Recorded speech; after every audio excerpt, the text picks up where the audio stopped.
qui n'avait été jamais vu jusque-là. Alors, ça ne passe pas. Ensuite. Voilà.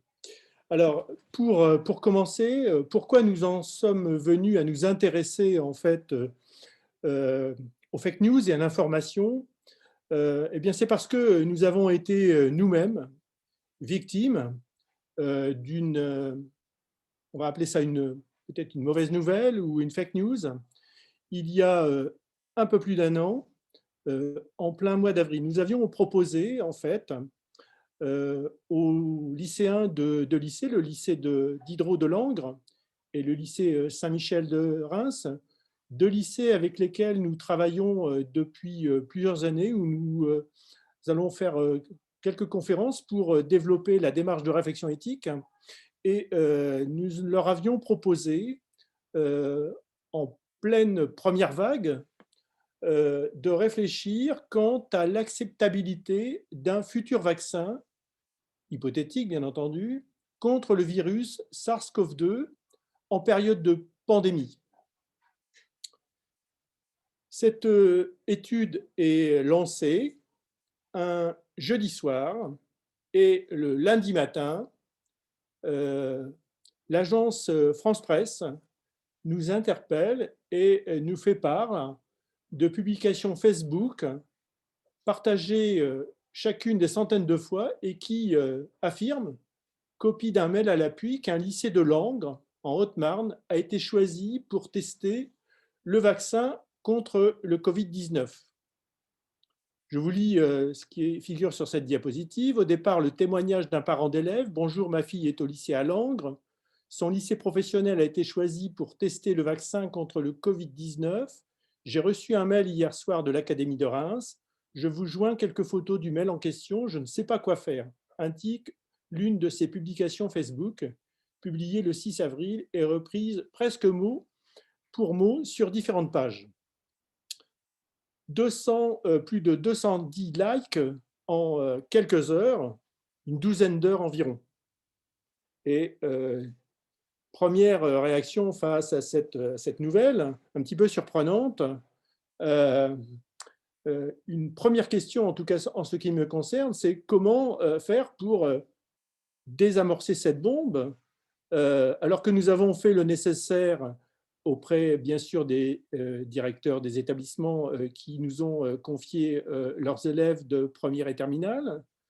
Comment désamorcer cette bombe auprès de l'ARS et de la Direction générale de l'organisation des soins.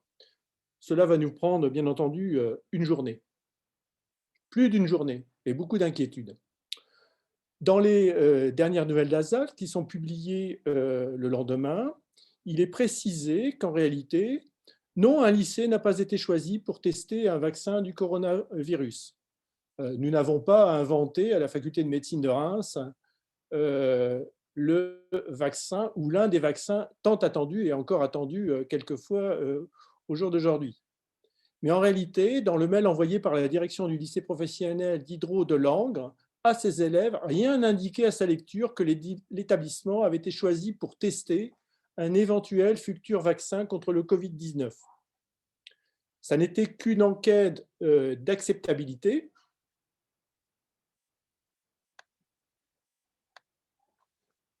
de la vaccination réalisée avec un lycée avec lequel nous coopérons depuis plusieurs années dans le domaine de la réflexion éthique. Les dernières nouvelles d'Alsace reprennent en partie les propos d'ailleurs qui avaient été exposés aux journalistes de l'agence France Presse qui nous avaient interpellés quasiment aussitôt la publication de cette étude. Alors, je vais vous poser une première question.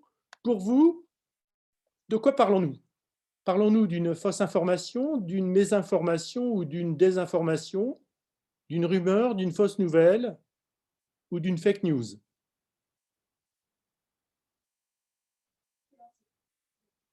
Alors, vous devez recevoir un petit questionnaire. Vous répondez rapidement. Les résultats nous seront donnés dans quelques instants. Quoi qu'il en soit, pour Claire Wardle, les fausses informations, eh bien, c'est très difficile de penser qu'il s'agit d'une mauvaise information, d'une mésinformation ou d'une désinformation, c'est-à-dire un message qui est délibérément fait pour tromper. Elle identifie environ 7 types de fausses informations. Des informations de type satirique ou parodique. On pense par exemple à l'information ou la fausse information qui nous aurait été donnée concernant les repas dans Paris. Pour l'instant, il est difficile de trancher. On ne sait pas s'il y avait mauvaise intention, mais en tout cas, elle est potentiellement trompeuse. Le contenu peut être trompeur, avec une utilisation trompeuse de l'information pour desservir un sujet ou porter préjudice à un individu. On peut se demander s'il s'agit pour nous d'une fausse information de type contenu trompeur, d'un contenu fallacieux, l'imitation de véritables sources d'information, d'un contenu fabriqué, un nouveau contenu dont la majeure partie de l'information est fausse, créé dans l'intention de tromper et de faire du tort, de liens erronés, des titres visuels ou légendes qui ne corroborent pas le contenu, des informations authentiques, un faux contexte utilisé dans un contexte donc erroné, et enfin un contenu manipulé, c'est-à-dire une information ou une image vraie, falsifiée, dans le but de nuire. Et c'est vrai qu'avec les capacités, je dirais, de l'informatique, tout est actuellement possible. Alors d'un côté, il y a de la mésinformation, c'est-à-dire de l'information erronée avec des erreurs involontaires dans des légendes, des dates, et des informations qui relèvent de mauvaises intentions, soit de la désinformation, des contenus inventés ou délibérément déformés, la création volontaire de rumeurs ou de théories du complot, pardon, ou bien de malinformation, c'est-à-dire des publications délibérées d'informations privées, fausses rumeurs, accusations, dans l'intérêt d'une personne ou d'une entreprise, voire d'un État, plutôt que dans l'intérêt général. Et le meilleur exemple, bien entendu, c'est la déclaration ou la présentation devant l'ONU de prélèvements qui avaient été réalisés en Irak et qui ont bien entendu déclenché la première intervention, je dirais, des armées mondiales en 1995 en Irak. Alors, la désinformation, si on fait référence, bien sûr, à cet événement, d'ailleurs, je crois que ce n'est pas 95, c'est la deuxième guerre du Golfe, ça n'est pas qu'un simple mensonge. Ça n'est pas non plus un stratagème qui implique de feindre une intention ou une intention pour mener un adversaire à la faute. Ça n'est pas une manipulation pour amener quelqu'un à prendre des décisions qu'il n'aurait pas prises lui-même. Ça n'est pas une intoxication qui fait parvenir à un adversaire des informations trompeuses, surprises. Ça n'est pas non plus un aveuglement idéologique qui permet de ne percevoir de la réalité ou de délirer en interprétant le réel. Mais c'est la fabrication d'un faux message, puis sa diffusion de façon qui semble neutre, mais dans un but stratégique. Il s'agit toujours d'agir négativement sur l'opinion publique au travers de la désinformation. Alors bien sûr, avec le développement de l'informatique et des réseaux, n'importe quel citoyen peut informer, donc désinformer, et pratiquer le journalisme citoyen. Chaque acteur peut mettre en ligne sa vérité dans un contexte de facilitation du travail de faussaire. Ces informations sont relayées, visitées, suivies, indexées, aimées, likées, reproduites, recommandées, votées, répercutées, et en y rajoutant ce que l'on veut au passage. La nouvelle information devient ainsi virale. Il devient impossible par ailleurs de distinguer la désinformation de la rumeur. La désinformation est remplacée par un cycle d'accusations, de preuves, de démontage, de réfutation, de réfutation, de réfutation et de manipulation. Alors, j'ai peut-être les résultats de la question qui vous a été posée il y a quelques instants. Eh bien, pour 41% d'entre vous, il s'agit d'une fausse information, d'une mésinformation ou d'une désinformation. Pour 11% d'une rumeur, pour 9% d'une fausse nouvelle et d'une fake news, 39%. Nous aurions tendance à penser qu'il s'agit soit d'une fausse nouvelle, soit d'une mésinformation. Nous n'avons pas pensé très longtemps, en tout cas, qu'il s'agissait d'un acte de malveillance d'un parent d'élève. Mais peut-être nous trompons-nous. Alors,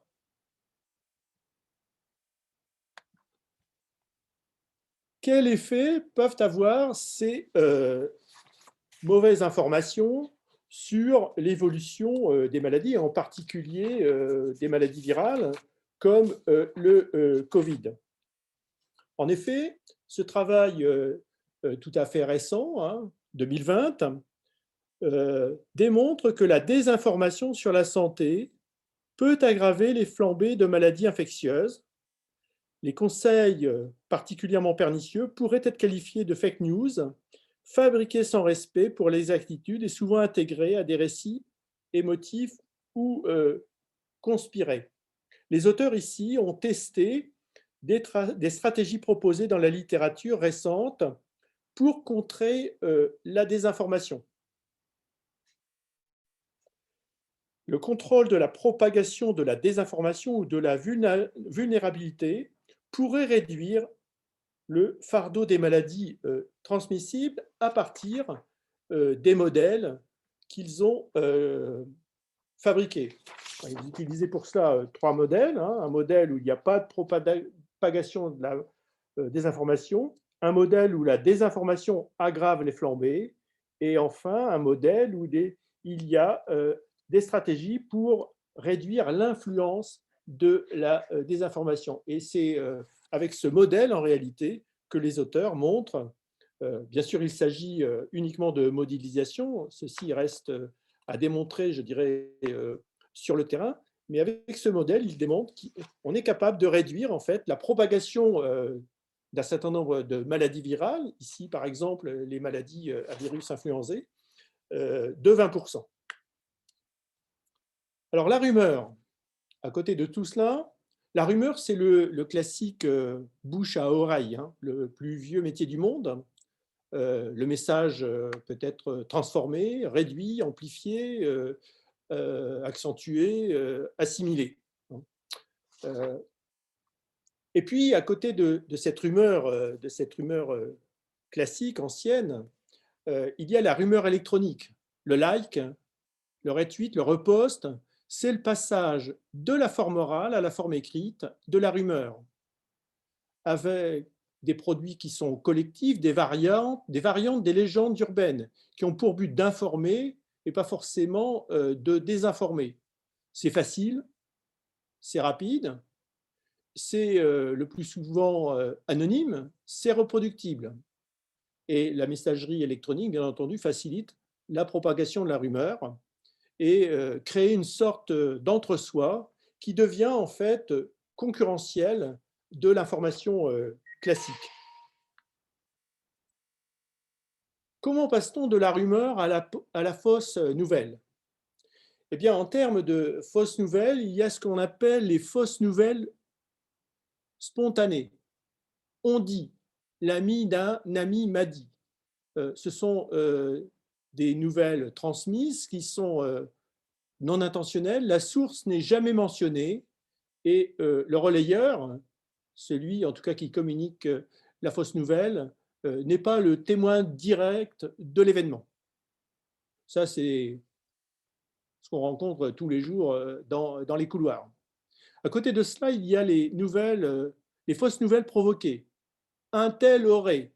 C'est une information qui est créée dans le but de duper un public, d'un individu ou d'un groupe d'individus, dans le but d'en tirer un avantage, en influençant l'opinion publique dans les domaines du politique, de l'économique ou même du prestige.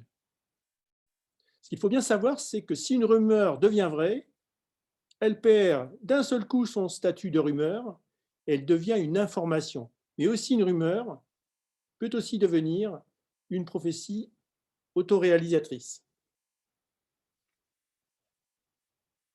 Alors à côté de tout cela, il y a le complotisme, bien entendu, qui commence par le doute systématique, la volonté de confronter les faits aux intérêts des acteurs, la recherche des indices de trucage. Mais il faut bien savoir que le complotisme, au lieu de pratiquer la nécessaire critique d'un système, il présume et bientôt se convainc d'un fait imaginaire, que les manipulateurs se coordonneraient et suivraient un objectif précis. C'est ce qui est évoqué d'ailleurs dans le documentaire Hold Up que certains d'entre vous ont peut-être pu visionner. Mais aussi, le complotisme surévalue le pouvoir de la volonté humaine et il sous-évalue la part du hasard, de l'ignorance et de la contradiction dans les affaires humaines.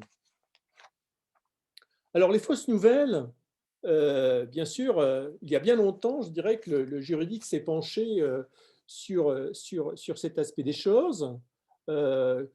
Fausses nouvelles qui sont utilisées couramment, hein, y compris par les journalistes, les politiques et les scientifiques. Et déjà en 1881, l'article 29 précisait que toute allégation ou imputation d'un fait qui porte atteinte à l'honneur ou à la considération de la personne ou du corps auquel le fait est imputé est une diffamation.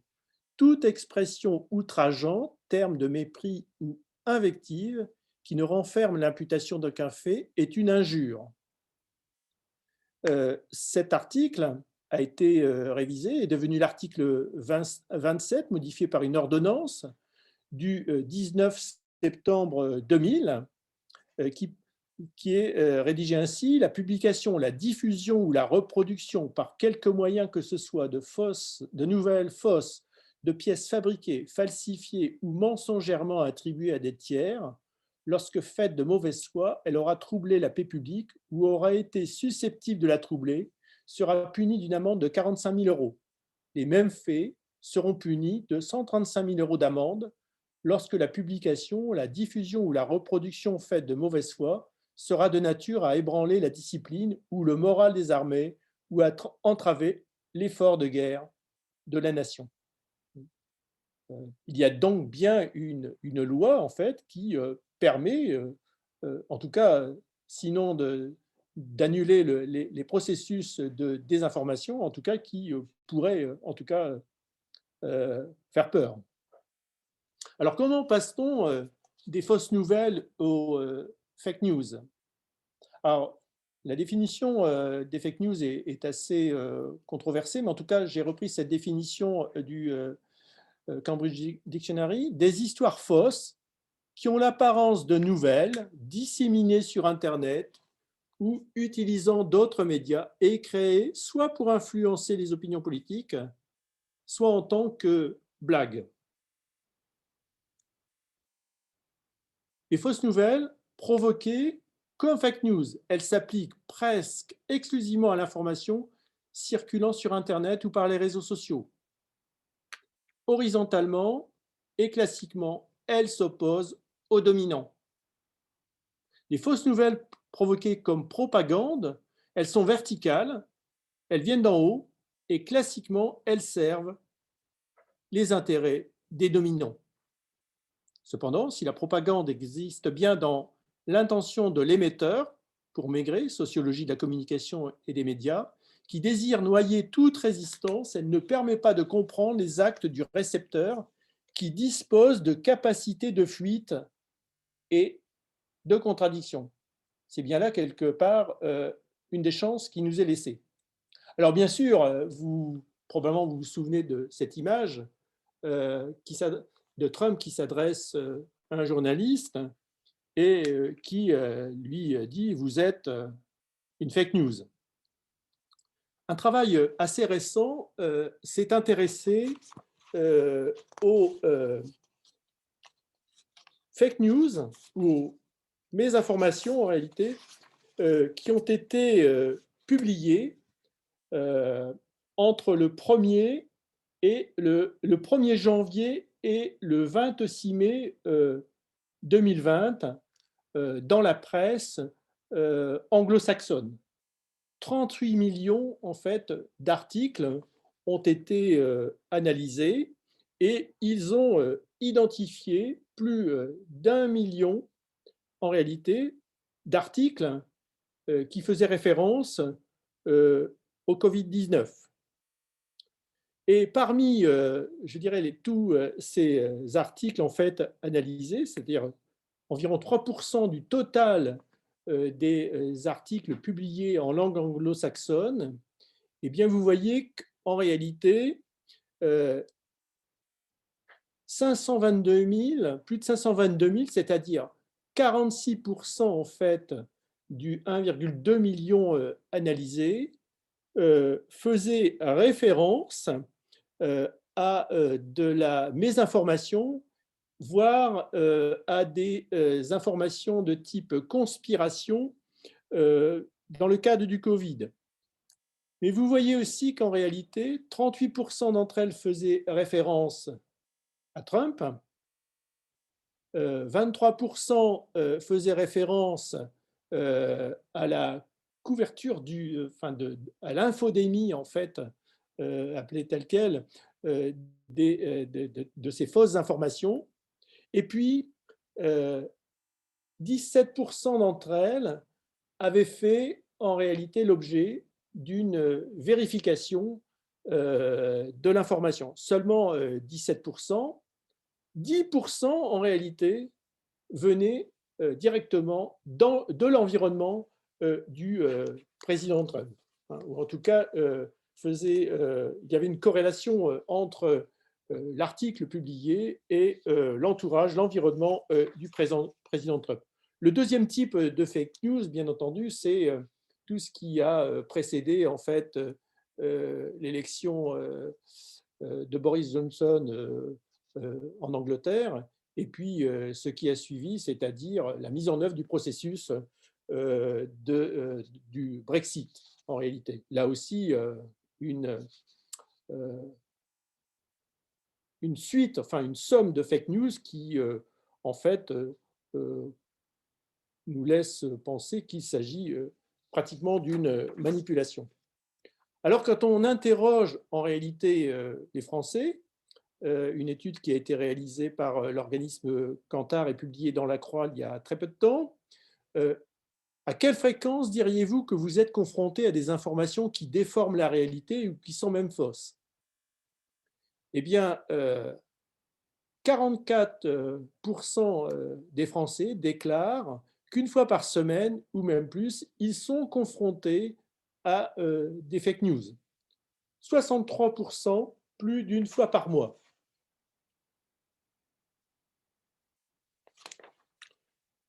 Dans ce travail qui est réalisé par l'agence Reuters, les auteurs se sont intéressés à la portée de la désinformation en Europe, et notamment ici en France. Ils ont comparé un certain nombre de pays d'Europe, l'Espagne, l'Italie, et ici vous avez les résultats concernant la France.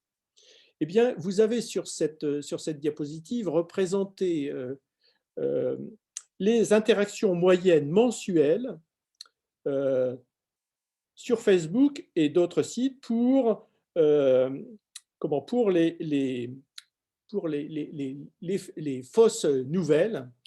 Et vous voyez qu'en réalité, eh bien, ces informations, ces fausses nouvelles concernent aussi les grands quotidiens, Le Figaro, Le Monde, le Huffington, 56%, mais aussi de nombreux sites, de nombreuses plateformes, Santé Plus Mag par exemple, Santé Nature Innovation, mais vous voyez que c'est en réalité 113, le record pour Santé Plus Mag qui a été en tout cas repéré comme diffusant de fausses informations.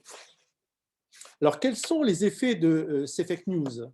Eh bien, ces fake news, en réalité, elles renvoient aux questions élémentaires de perception et d'attention. En termes je dirais, de temps et d'énergie dépensée, bien sûr, des ressources précieuses, mais aussi en termes, je dirais, d'espace mental, hein. C'est bien développé d'ailleurs dans un des derniers ouvrages de Gérald Brunner, l'Apocalypse cognitif. Les fake news capturent l'attention, imposent des priorités et influencent les auditoires moyens. Et puis, il y a des effets épistémiques qui sont affectifs et émotionnels. Elles produisent des croyances fausses ainsi que de la confusion qui requiert bien entendu une vérification qui s'avère souvent laborieuse. Comme l'a écrit Georges Lakoff, nous ne pouvons pas penser sans émotion. Et par conséquent, ces fake news génèrent chez nous immédiatement des émotions. Quelles sont les caractéristiques des fake news? C'est avant tout un message attrayant. Il provoque chez les uns et les autres, chez les unes et les autres, une réponse émotionnelle. Rappelez-vous la publicité pour la bière du nom qui figure sur cette diapositive. Il y a quelques années, hein, au cinéma, on avait envie de l'entracte pour aller déguster cette fameuse bière. Il y a par ailleurs une forte dimension visuelle. Cela contient un récit puissant et, bien entendu, c'est répété. Quand je parle de la bière Heineken, chaque séance de cinéma, vous aviez toujours la même image. Mais c'est aussi cela, un message attrayant. Fake news, rappelez-vous, pour certains d'entre nous en tout cas, les images horribles de Timișoara en Roumanie. Et puis, bien entendu, tous les faits qui sont rapportés dans le documentaire Hold Up. Alors, je dirais, la naissance des fake news a généré ce qu'on appelle le fact-checking, ou en français, ce qu'on appelle le journalisme de vérification. Et en réalité, ces fake news sont devenus un moyen, une opportunité aussi de légitimer le métier des journalistes. Et la crédibilité maintenant des journalistes dépend de leur capacité à démentir les fausses nouvelles. Et puis, un certain nombre d'entre eux deviennent des experts de l'information qui peut rendre leur savoir être légitime, posture éthique, déontologique, leur savoir-faire dans le domaine de l'investigation et leur faire savoir, notamment la diffusion sur les réseaux sociaux. On voit bien d'ailleurs que la dernière, je ne sais pas si c'est une fake news, en tout cas, je dirais l'enquête le démontrera, mais que ce monsieur Chalençon, interviewé par M6, eh bien, M6 s'est attribué, bien sûr, un rôle d'expert pour vérifier en fait la réalité de ces fake news. Mais en réalité, ils sont aussi peut-être les auteurs de cette fake news. Pour l'instant, il est bien trop tôt pour le dire. Les techniques de vérification, elles font appel maintenant aussi à l'informatique, hein, à des algorithmes extrêmement sophistiqués, hein, parce qu'en réalité, ce que fait la technologie peut le défaire, du professionnel à l'amateur. Et le problème, c'est qu'en période de surcharge informationnelle et au rythme affolant de l'instantané, eh bien, nos capacités critiques sont vite débordées, y compris celles d'ailleurs de l'informatique. Il y a de multiples sites de surveillance dans le monde, hein, et en France d'ailleurs. Et puis, il y a une multiplication des versions disponibles de la vérité, ce qui fait qu'en réalité, on cherche finalement la vérité. Alors, vous avez ici un travail intéressant, hein, encore une fois, qui a été réalisé par l'équipe de Reuters, qui a analysé en fait les fake news qui avaient été, je dirais, investiguées entre le mois de janvier, février et mars 2020. Ils ont retenu en réalité 225 informations erronées et ils ont vérifié en réalité les contenus. Eh bien, les résultats sont présentés ici. Vous voyez que lorsque l'on analyse en fait ces informations erronées, 38% des informations sont des informations reconfigurées, soit fabriquées de toutes pièces, 30%, soit carrément des impostures. Et puis à côté de cela, 60%, enfin 59% de mes informations fabriquées avec, dans 24% des cas, des contextes qui n'existent pas, des contenus qui proviennent de manipulations ou bien aussi des erreurs de contenu ou des contenus trompeurs. Vous voyez que en réalité, cela existe bien et cela existait d'ailleurs pour le Covid-19. Alors, ce sont bien sûr des informations erronées relatives au Covid-19. Plus intéressant peut-être, alors parmi ces allégations, vous voyez que les allégations, dans 39% des cas, elles concernent l'action de l'autorité publique. Elle concerne la médecine en général, elle concerne les théories conspiratives, elle concerne la transmission du virus, l'origine du virus, et notamment vient-il ou ne vient-il pas de Chine? Est-ce que c'est la chauve-souris, le pangolin ou autre chose?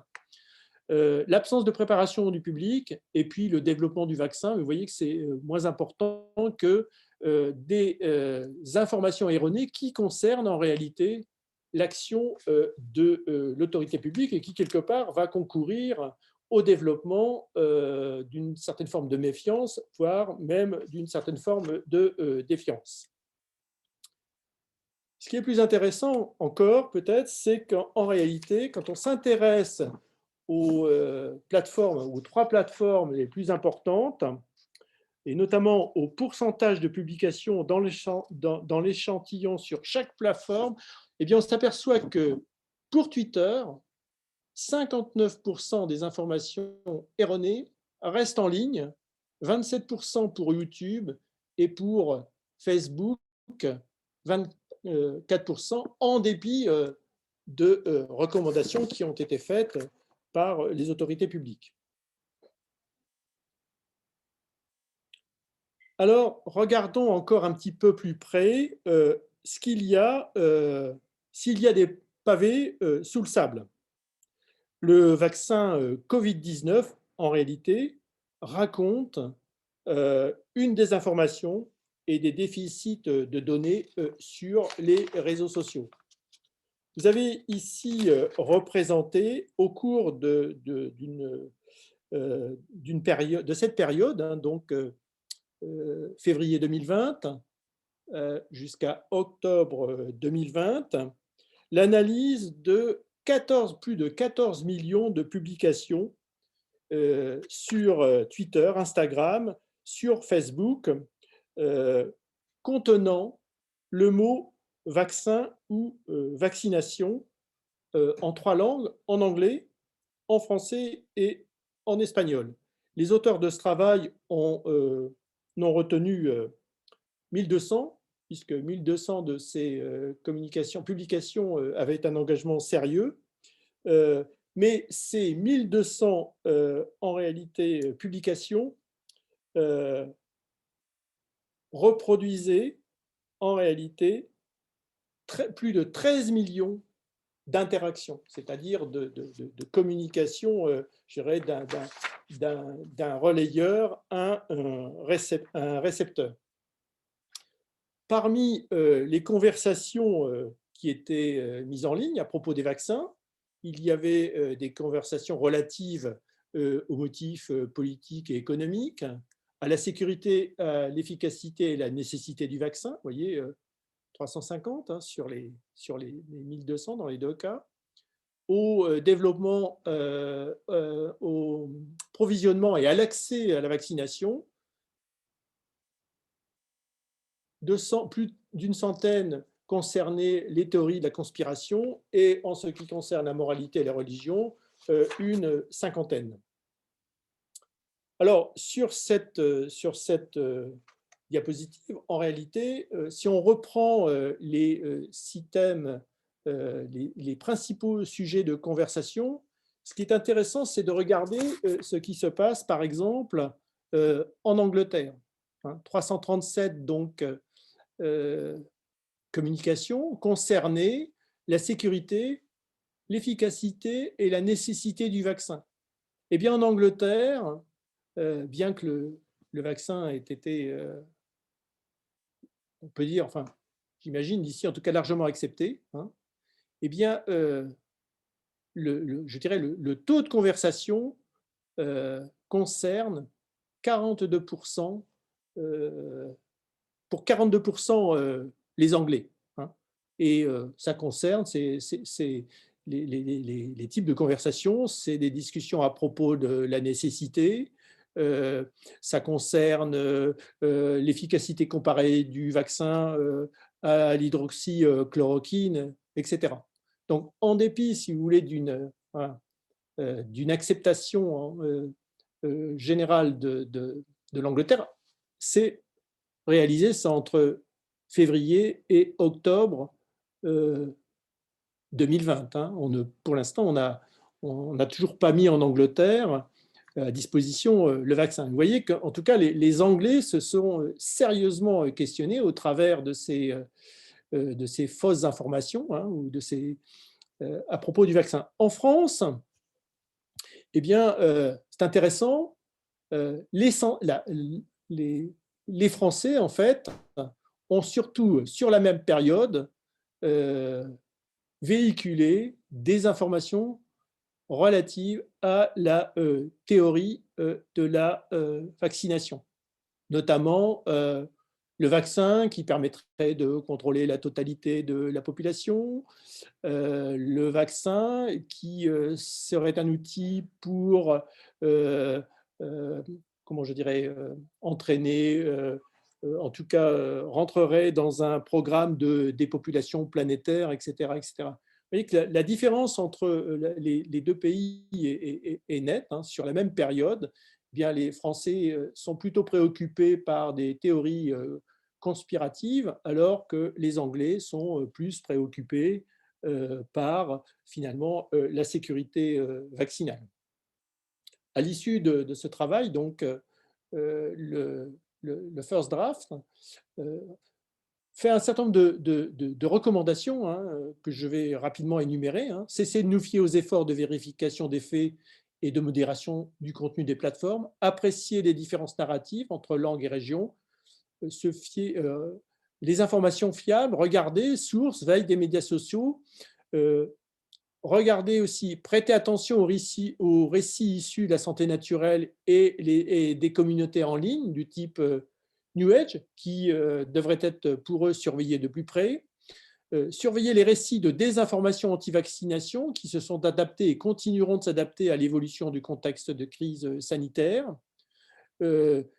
Modéliser les sujets d'autres technologies d'apprentissage automatique permettant aux chercheurs d'analyser de grands ensembles de données qui, pour eux, représentent un grand potentiel. Et puis enfin, trouver un moyen de reconnaître les incertitudes et les craintes des gens plutôt que de les rejeter et de jeter des ponts entre les experts de la santé et les vaccins hésitants. Trouver un moyen pour les experts de la santé de se connecter avec eux qui remettent en question la sécurité des vaccins sans valider ou amplifier les préoccupations.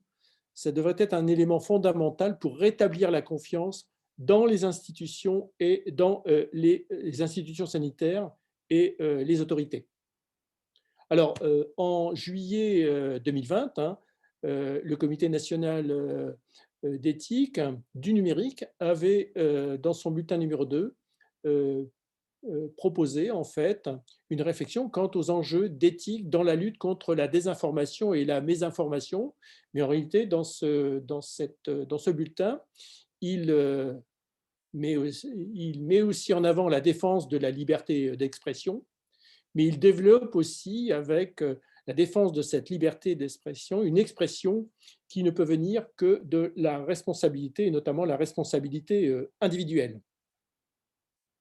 Venons-en aux médias et à l'information. Quand on suit en fait l'évolution de la crédibilité des médias, ici de 87 à 2021, on voit qu'en réalité, eh bien, la crédibilité au fil du temps s'est atténuée. Hein. Vous voyez, la radio, c'est 52% contre autrefois 56%. La presse écrite, 48%. Internet, 28%, ça reste faible. Et puis la télévision, 42%. On voit qu'il y a quand même, je dirais, une atténuation de la crédibilité des médias. Alors, le problème des médias, c'est en réalité la nécessité d'informer instantanément. Alors, j'ai pris un exemple que je trouve assez caricatural, hein, c'est l'affaire de Ligonnès, hein, du pont de Ligonnès, qui aurait été arrêté en Écosse. Hein. Alors, BFM TV, 21h53, la police écossaise aurait arrêté Dupont de Ligonnès. Les enquêteurs français ont reçu un tuyau, mais sont arrivés trop tard pour interpeller M. Dupont de Ligonnès. Pardon. Selon la police écossaise, M. Dupont de Ligonnès a été arrêté. L'homme a été interpellé grâce à un renseignement des enquêteurs français, Cocorico. Les empreintes digitales correspondent à celles de M. de Ligonnès et M. de Ligonnès est soupçonné d'avoir tué sa femme et ses enfants en 2011. Vous voyez d'ailleurs que sur cet écran, vous avez en réalité 6 informations simultanées et on ne sait pas où donner de la tête en réalité. Si vous ajoutez à ça que Alerte Info, ça ne fait que défiler toutes les 5 ou 8 secondes, c'est sûr que l'apocalypse cognitif n'est pas très loin. Hein. Et c'est comme ça tous les jours sur ces plateformes. Et vous voyez que d'ailleurs, l'instantanéité, c'est aussi une affaire de concurrence, parce que BFM TV, c'est 21h06. Le HuffPost, Xavier Dupont de Ligonnès arrêté en Écosse, plus de 8 ans après sa disparition, 21h06. Le Monde, de Ligonnès arrêté en Écosse. Twitter, 21h01, les plus rapides. Hein. Xavier Dupont de Ligonnès arrêté à l'aéroport de Glasgow. La nuit se passe, 12h40. Qui est l'homme arrêté à Glasgow? L'homme arrêté à un doigt en moins et l'écart de ses yeux ne correspond pas à celui de Dupont de Ligonnès. Ah. Et puis à 13h30, l'homme arrêté n'est pas Dupont de Ligonnès. L'homme arrêté en Écosse n'est pas Xavier Dupont de Ligonnès après les tests d'ADN. C'est-à-dire que la vérité et son contraire en l'espace à peine de 12 heures. C'est vrai que les médias, en assemblant des histoires depuis des sources multiples, font plus attention à l'histoire qu'à la source. Qu'aurait dit Coluche, quand on n'a rien à dire, je ne continue pas. Alors bien sûr que les médias sont confrontés à l'immédiateté de l'information. J'ai repris cet écran-là de BFM TV, hein, lycée de Drancy, 20 parents d'élèves décédés. Si vous réécoutez en fait ce fragment d'information donné un matin par BFM TV, en 1 minute, vous entendez dire les parents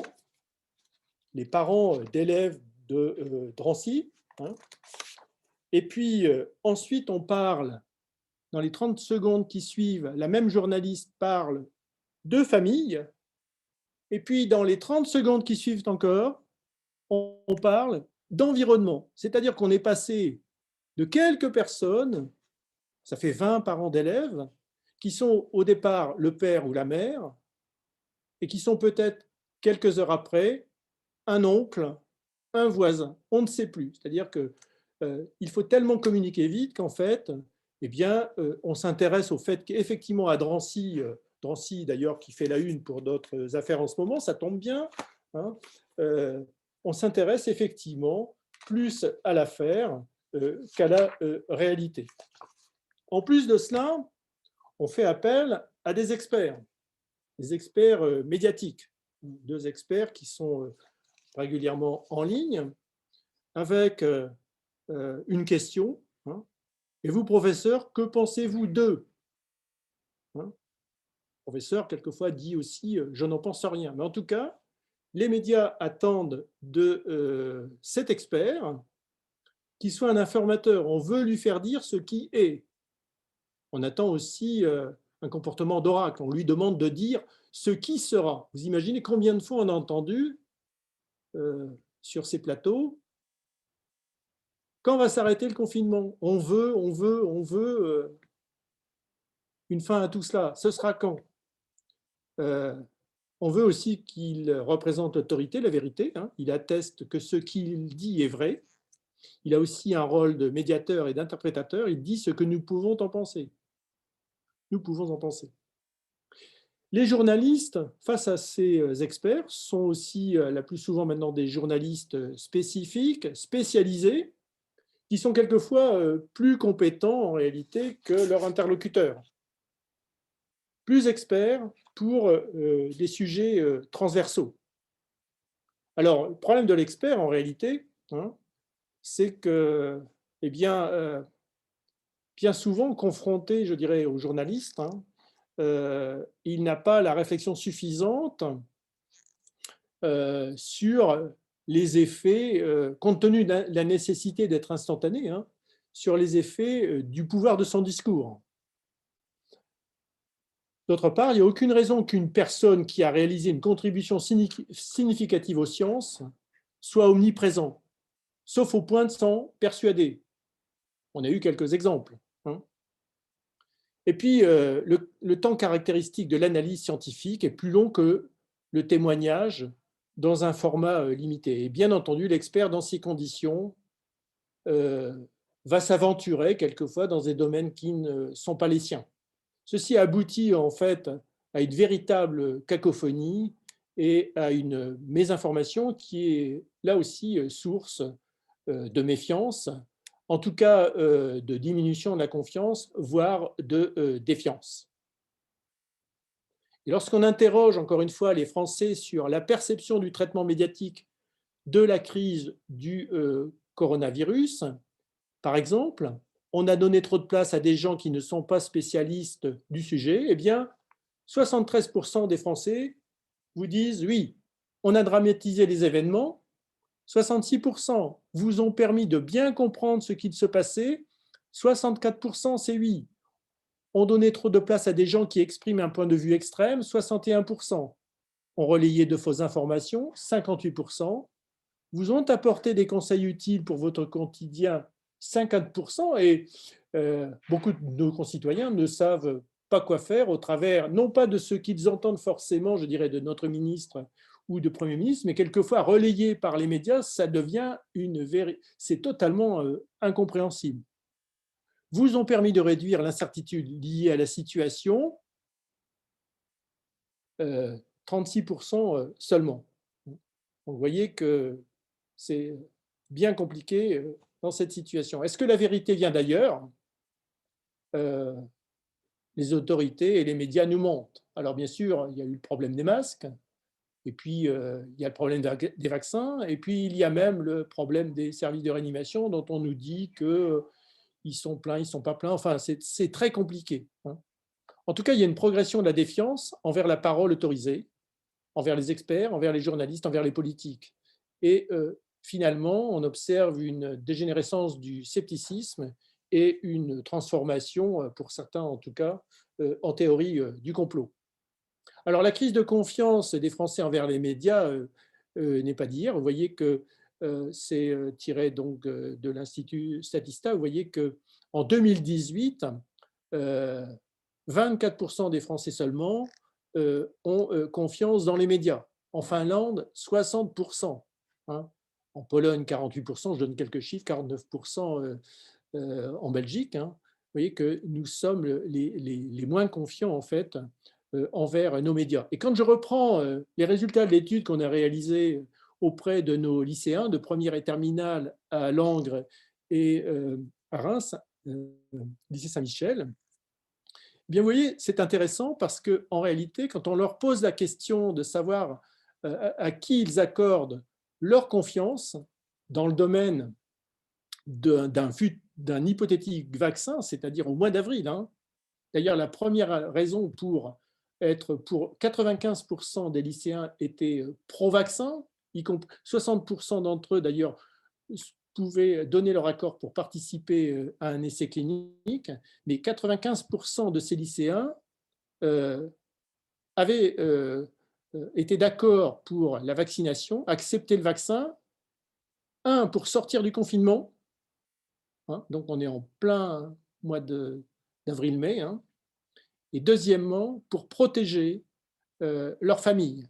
Mais lorsqu'on les interroge quant à la confiance qu'ils accordent aux sources d'information, vous voyez que la plupart d'entre eux, 94%, accordaient leur confiance avant tout aux médecins, 64% au pouvoir public, 14% aux sites médicaux, 16% aux médias et 6% aux amis. Et c'est la raison pour laquelle, finalement, la recommandation de Reuters par rapport au Covid, sur l'une des diapositives précédentes, qui recommande en dernier point de développer la confiance, faisant en sorte que, d'une certaine façon, les professionnels de santé s'intéressent directement aux bénéficiaires et en discutent avec eux, a du sens. Alors, comment notre psychologie nous rend-elle plus vulnérables à la désinformation? Nous préférons utiliser les moyens les plus simples et les plus faciles pour résoudre les problèmes. Il y a une sorte d'avarice cognitive, c'est la théorie du moindre effort mental. Hein, on croit ce qui nous convient. Nous avons deux façons de penser de base, un processus automatique qui demande peu d'efforts et un processus analytique qui demande plus d'efforts. Et puis, nous utilisons aussi des indicateurs pour faire des jugements rapides et nous rejetons des informations crédibles parce qu'elles contredisent aussi nos croyances, une sorte de dissonance cognitive. Par ailleurs, nous avons tendance à croire les informations qui confirment nos croyances existantes, un biais de confirmation. Nous utilisons nos capacités de raisonnement pour croire ce que nous voulons croire plutôt que de déterminer la vérité. Nous avons une sorte de pensée paresseuse. Hein. Nous manquons de compréhension de ce que les autres dans la société pensent. Nous avons tendance à supposer que la désinformation affecte les autres plus que nous-mêmes. Hein. C'est ce qu'on appelle l'effet de la troisième personne. Et nous traitons facilement les informations si nous pouvons les traiter facilement. Hein. Si c'est facile, on la traite. Sinon, eh bien, on fait plutôt appel à la paresse cognitive. Pourquoi il nous est difficile de corriger tout cela? Eh bien, parce que la désinformation, elle continue d'influencer les gens même après avoir été corrigés. Même expliquée dans un contexte de démystification, la désinformation peut être rappelée comme un fait. C'est l'écho de croyance. L'effet d'influence continue à défier la plupart des tentatives pour l'éliminer. On utilise un modèle mental pour comprendre les choses et la correction, en fait, c'est-à-dire la suppression de la désinformation, peut créer un vide mental. Et en réalité, la correction, elle doit combler ce vide. Ce n'est pas toujours possible. C'est là, finalement, où la place du médecin, des lycéens de Langres ou de Reims, trouve sa place. Il y a un effet de vérité implicite, se produit lorsque quelque chose semble vrai parce qu'il n'a pas été corrigé. Il y a un effet de vérité entachée ou contaminée, se produit lorsque les corrections ou avertissements amènent à douter d'autres informations vraies. Et puis, il y a un effet de répétition. Plus d'une fois, une désinformation est plus susceptible d'être crue.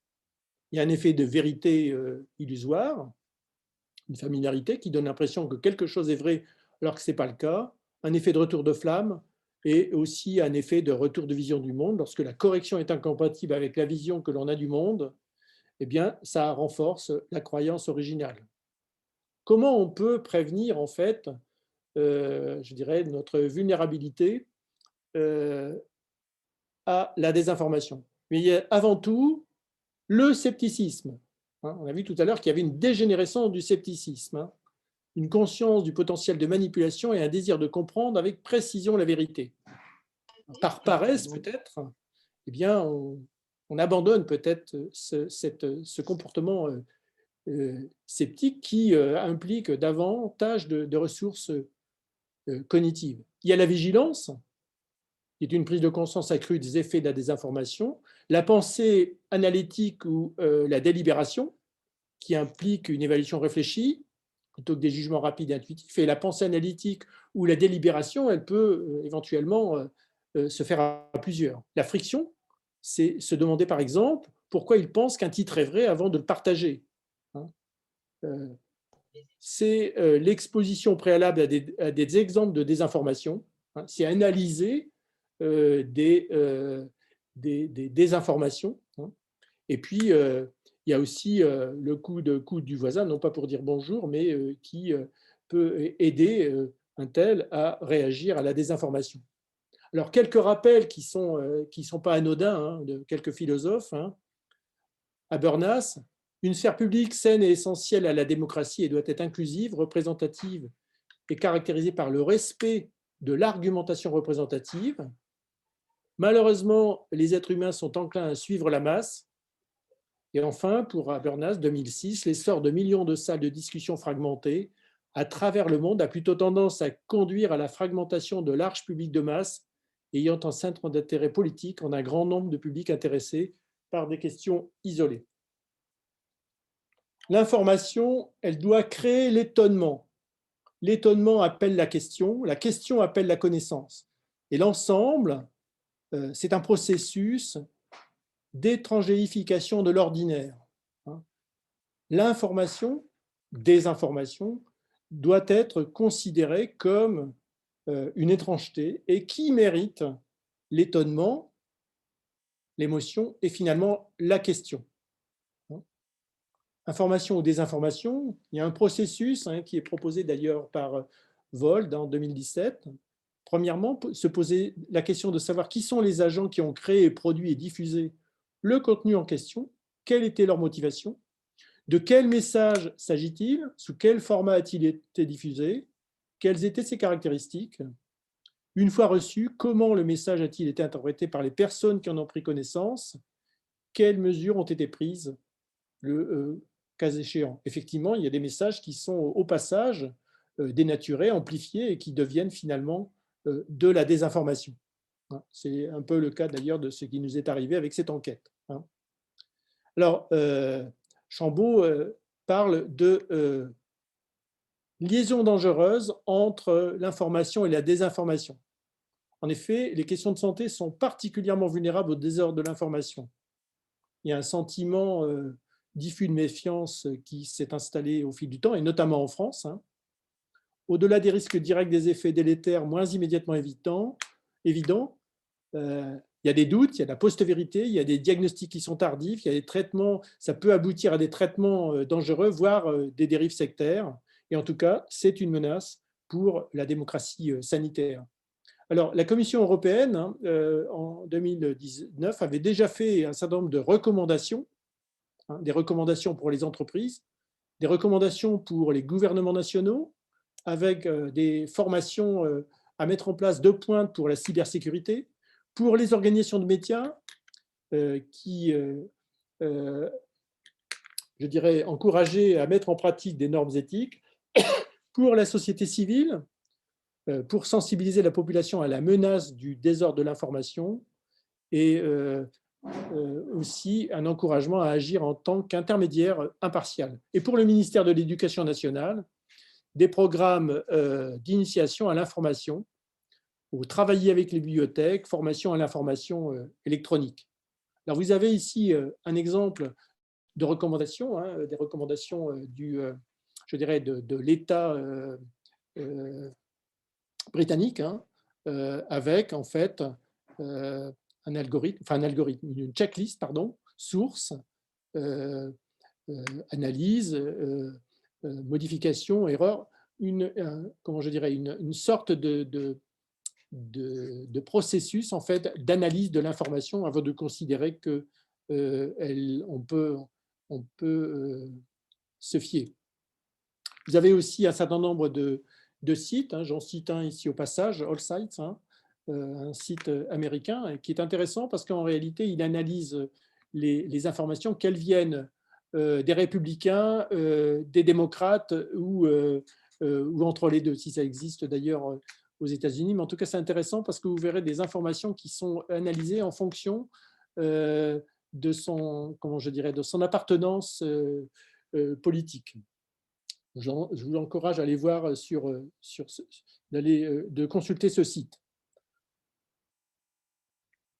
Information, désinformation et éthique, c'est avant tout, à mon sens, une responsabilité individuelle. C'est à partir de l'étrange, en réalité, se questionner, hein, et c'est même, certains encouragent d'ailleurs, je dirais, le questionnement à plusieurs, hein. La réflexion, réfléchir, discuter, et enfin diminuer sa démarche personnelle d'amplification computationnelle. Alors, je vais vous poser 2 questions pour terminer. Première question, c'est vrai ou c'est faux? Est-ce que c'est une rumeur? On dit qu'un chat qui a la moustache haute est un chat en bonne santé. Je ne sais pas. Et puis, la dernière qui m'a été confiée par un de mes amis hier, un médecin doit prêter le serment d'Hippocrate. Une infirmière, celui d'Épicure. Je ne sais pas répondre. Peut-être allez-vous nous aider. Merci, on est à votre disposition pour essayer de répondre à vos questions.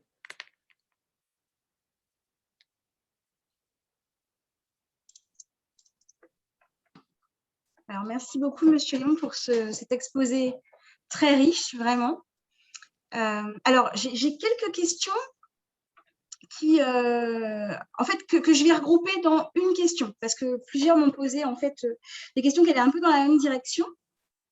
Donc, ça concerne l'exemple que vous avez utilisé au tout début de votre intervention, en fait, donc c'est au sujet des lycéens et de la vaccination. Donc, plusieurs petites questions. Donc, plusieurs personnes se demandent si, enfin, finalement, comment est-ce que ce message avait été passé? Est-ce que, comment avait-il eu l'information finalement? Et est-ce que ce message diffusant l'information avait été assez clair pour qu'il puisse être assez intelligible par tous? En fait, en somme, est-ce que finalement, ça n'a pas été un problème d'incompréhension du message, finalement? Alors, puisque nous avons focalisé cette enquête sur des lycéens de première et terminale, en accord avec les directions d'établissement, bien entendu, hein, nous avions rédigé une première note, enfin 2 notes en réalité, hein, un long argumentaire en ce qui concerne, je dirais, pas l'intérêt de la vaccination, mais sur les objectifs de la vaccination en général, hein. C'est-à-dire qu'on mettait en avant d'ailleurs les intérêts des autres vaccins, et notamment des vaccins à l'heure actuelle obligatoires. Et deuxièmement, une lettre explicative quant aux raisons de l'enquête, hein, une enquête qui faisait 25, il y avait 25 questions, hein, avec des questions ouvertes, des questions fermées, beaucoup de questions ouvertes d'ailleurs, qui en réalité, dans cette enquête, ont demandé l'autorisation aux parents de réaliser l'enquête auprès de leur fille ou fils, puisqu'en fait, l'enquête était adressée sur l'adresse mail des parents. Hein, c'est-à-dire que les parents, en fait, autorisaient d'une certaine façon les enfants à répondre à l'enquête, parce que la plupart, même s'ils avaient pour certains d'entre eux une adresse Internet, avec les directions, nous avions considéré que c'était mieux de passer par les parents, c'était plus sûr en réalité. Donc voilà comment on a... Alors, c'est vrai qu'on n'a pas tout à fait compris, parce que quand on relit en fait le courrier, le mail que nous avions adressé aux parents, hein, une explication qui est... Enfin, on peut toujours revoir certaines phrases utilisées, mais en tout cas, On n'a pas bien compris d'ailleurs, on a même pensé un instant que le mail avait été lu très rapidement, hein, c'est-à-dire qu'il n'y a pas vraiment de prise en considération des arguments qu'on développe dans le mail adressé aux parents. Bon, ça n'est qu'un parent, mais en l'espace de 6 heures, il y a 210 likes. Hein. C'est assez terrible. Et c'est vrai que le lendemain matin, quand l'AFP me téléphone, je suis très perturbé et je vais l'être toute la journée. Oui, Amandine? Alors, oui, on a une autre question je vais préciser un petit peu. Comment peut-on expliquer le taux si faible de la vaccination chez les soignants? Finalement, est-ce que ce n'est pas simplement le reflet des opinions de la population générale, ou est-ce que c'est une sensibilité qui serait particulière à la désinformation?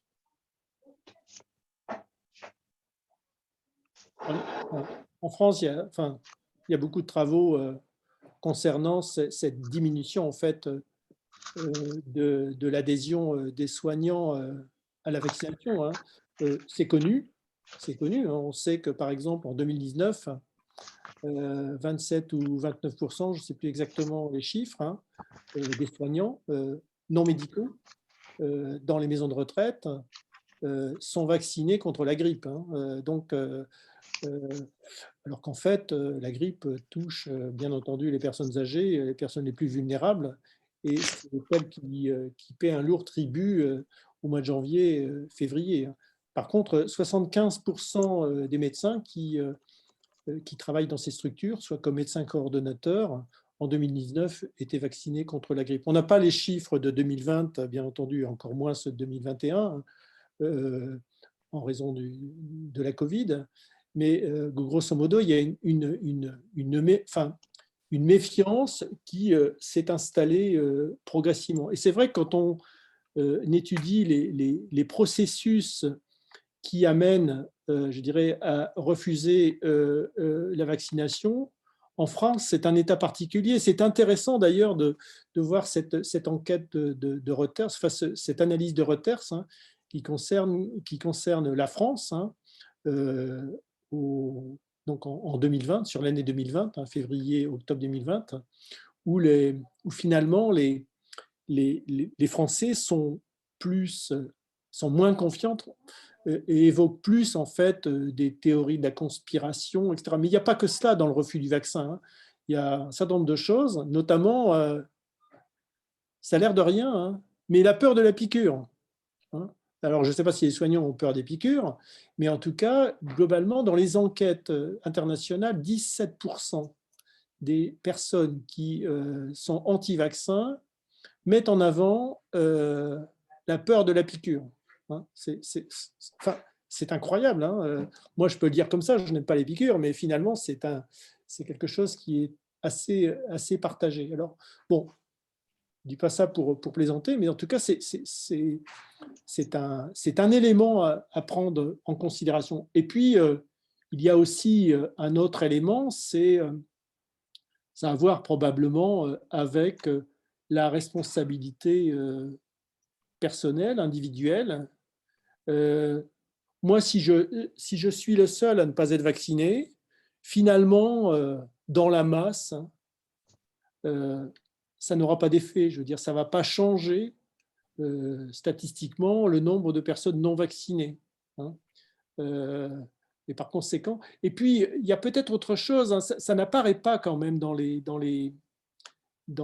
études, en tout cas, c'est probablement la prise en charge des dépenses de santé en France.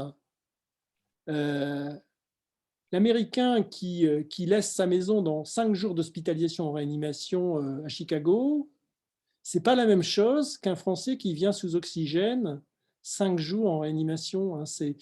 Il y a quelque part, quand on prend en considération le prix des tests PCR en Allemagne, en Italie et ailleurs, la gratuité en France, les gens peuvent venir se faire un test PCR, pourquoi pas 2 fois par semaine. Hein.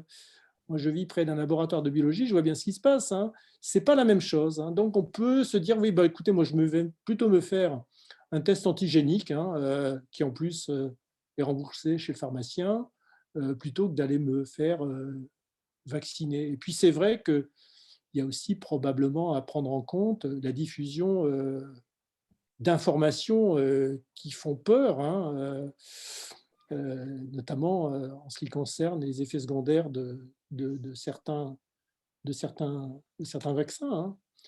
Curieusement, on ne parle pas des complications des œstroprogestatifs, des complications thrombotiques. On parle des complications de la vaccination. On a probablement dans notre méthode, dans notre communication, quelque chose à revoir, mais ça, c'est de la santé publique.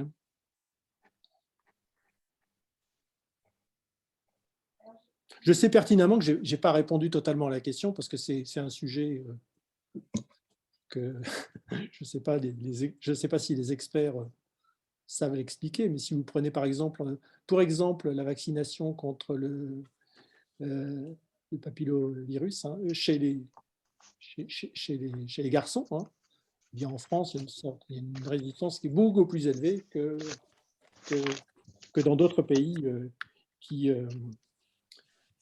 sont largement plus vaccinés que chez nous. Ça ne concerne pas que le Covid ou la grippe.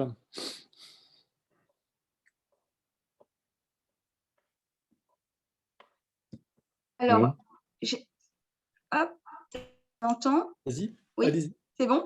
Oui, alors juste une question de précision des termes. La différence entre mésinformation et désinformation. La personne souhaiterait que vous soyez un petit peu plus explicite.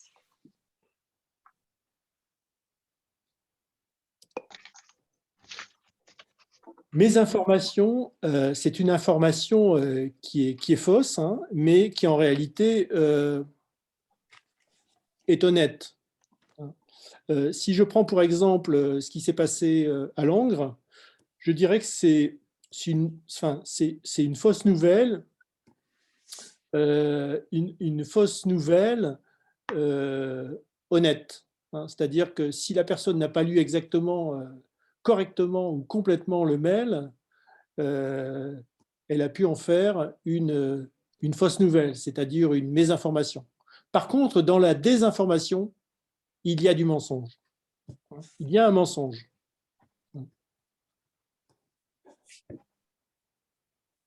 Alors, quel que soit l'objet du mensonge, ça peut être simplement de l'humour, on l'a vu dans les analyses, ça peut être de la parodie, de l'humour. Et on peut se poser la question d'ailleurs de ce qui s'est passé là, dans les dîners parisiens. L'auteur nous dit que c'était de l'humour, que c'était un poisson d'avril. Bon, je ne sais pas, mais en tout cas, si c'est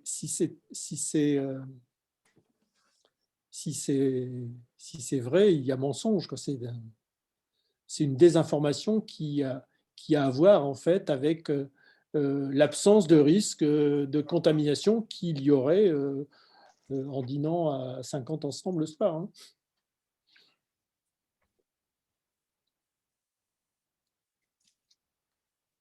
Amandine ? Dans une de vos propositions, dans vos diapositives finales, en fait, qui proposaient quelques solutions, vous parliez du scepticisme. Et c'est vrai que moi, je me demandais, est-ce qu'il ne faudrait pas finalement, parce qu'on sait très bien, nos jeunes savent très bien être sceptiques, il n'y a pas de souci avec ça, mais justement, peut-être essayer de voir, à réfléchir à une sorte de forme d'apprentissage d'un scepticisme ciblé finalement.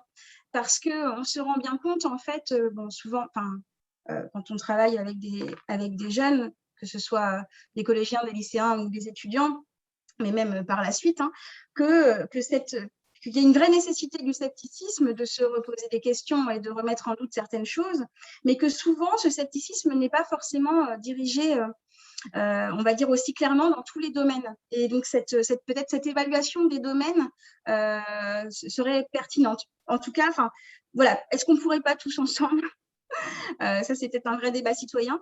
Mais en tout cas, réfléchir à un nouvel apprentissage pour un scepticisme un peu plus ciblé, en tout cas, et assez jeune, face à ces flots de fausses informations. Moi, enfin, je répondrai que je crois ce qui précède en tout cas la question, c'est l'étrangéification de la situation ou de l'information. Ça, c'est la première réaction. Que m'arrive-t-il? Qu'entends-je? Que vois-je? Enfin, c'est ça. Et c'est vrai que quand on écoute un certain nombre d'informations, je parlais tout à l'heure de cette information donnée par BFM TV à propos des parents d'élèves de Drancy. Si on écoute bien en une minute, on a 22 pères qui sont décédés du Covid, ou 22 mères, je ne sais pas, enfin 22 parents. Et puis d'un seul coup, ça devient la famille. Alors c'est peut-être le vieux tonton ou le vieux grand-père. Et puis à la fin de la minute, c'est l'environnement. Enfin, c'est même plus c'est ni le père ni la famille. Il y a peut-être malheureusement un grand-père, un père, je ne sais pas. Mais en tout cas, d'un seul coup, c'est pas 22, c'est pas une population de 22 familles, c'est une population de 22 personnes qui vivent dans un environnement qui en fait peut-être 500. Alors ça, ce type d'information, on devrait, enfin, première réaction, c'est de se dire, je vais rejeter ça, je ne peux pas entendre ça comme ça c'est probablement pas cela. Parce qu'en 3 minutes, l'auteur, enfin celui qui a prononcé, je dirais, qui a donné l'information, en l'occurrence le journaliste, il ne sait pas exactement ce qui se passe. Enfin, et au moment où on prend la conversation, eh bien, il y a déjà je dirais, trois vérités en réalité. Mais je crois que ça vient aussi du fait que les informations que nous recevons, enfin les émetteurs d'informations sont, comment je dirais, pas manipulés, mais en tout cas ils sont triturés. Combien de fois on entend des experts qui vous donnent une information ou un avis sur un point particulier et qui au bout de 4 ou 5 minutes, voire 10 minutes de contribution au débat, finissent par donner le contraire de l'information. Et ça mérite c'est un travail vraiment particulier sur l'information elle-même. Est-ce que c'est de la désinformation? Non, c'est une façon de distribuer l'information qui perturbe en fait les auditoires, parce que effectivement, à la fin, les gens vous disent je porte un masque, je porte pas de masque, me faire vacciner, j'ai quel âge, je sais pas, est-ce que je suis sujet à risque, etc., etc. Et je crois que la plupart de nos concitoyens ont besoin de se raccrocher à des vérités absolues, donc à des informations qui sont vérifiées, vérifiables et stables. Après, on peut aussi les assortir d'un petit peu, je dirais, d'incertitude, hein, parce que euh, la vérité, elle n'est pas forcément, pour certains sujets, en tout cas certains thèmes, éternelle. Hein. Elle peut au fil du temps, mais encore faut-il l'annoncer, ça. Je crois que plutôt que c'est l'information qui pose, c'est la distribution de l'information aussi qui pose problème. Hein. C'est que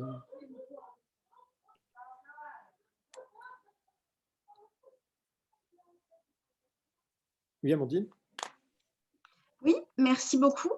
Alors, nous arrivons à la fin du temps qui nous est imparti. Je n'ai pas d'autres questions dans le chat. Donc, en tout cas, je voulais vous remercier pour votre présentation et remercier aussi le public. Je ne sais pas exactement comment on peut l'appeler. C'est un peu toujours délicat. Le vocabulaire du présentiel ne s'adapte pas toujours très bien à celui de la visioconférence, mais en attendant, c'est toujours bien mieux que rien.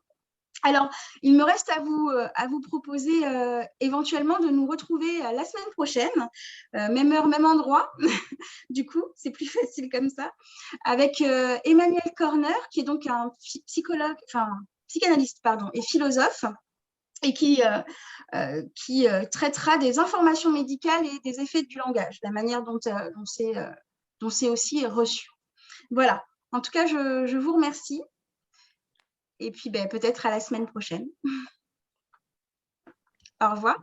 En tout cas, merci à vous et à bientôt.